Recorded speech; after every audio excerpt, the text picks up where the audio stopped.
Bon, depuis longtemps, on sait qu'il y a des échelles extrêmement différentes quand on essaie de comprendre la nature de l'univers.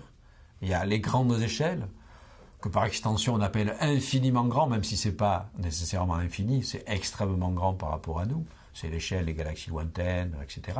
Et puis, il y a l'échelle très petite, qui correspond plutôt au domaine des particules élémentaires, que l'on appelle également par abus de langage infiniment petit, même si ce n'est pas infiniment petit, c'est extrêmement petit.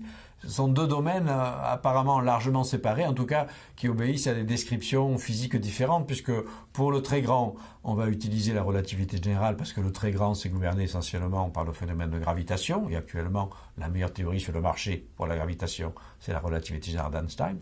Pour la physique du très petit, on utilise la physique quantique, qui est également extraordinairement performante dans son domaine d'application, pour décrire les interactions entre les particules élémentaires. Mais si on veut une vision unifiée, eh bien, on a envie, effectivement, de trouver un lien possible entre le très grand et le très petit, donc l'infiniment grand et l'infiniment petit. Ça correspond d'ailleurs à un désir très ancien de l'humanité, bien avant qu'on développe des théories compliquées comme la relativité générale et la physique quantique.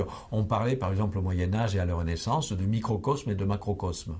Et le microcosme, c'était le monde petit. À l'époque, on ignorait l'existence des atomes et des petites cellules. Donc le petit, c'était la taille de l'être humain. Et puis le grand, c'était le ciel. Et déjà, à cette époque, il y avait le fantasme de relier l'être humain individuel, le microcosme, au macrocosme.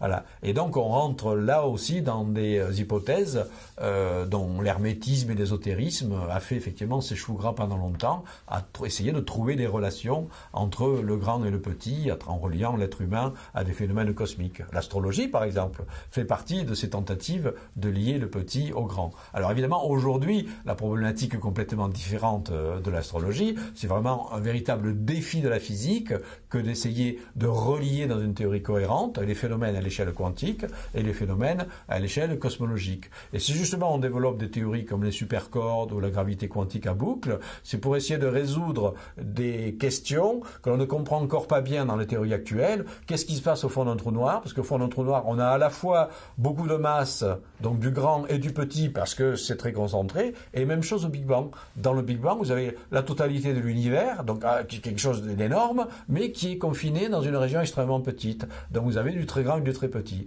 Et donc il faut essayer quelque part, effectivement, pour essayer de résoudre ces points noirs, de lier quelque part l'infiniment grand et l'infiniment petit.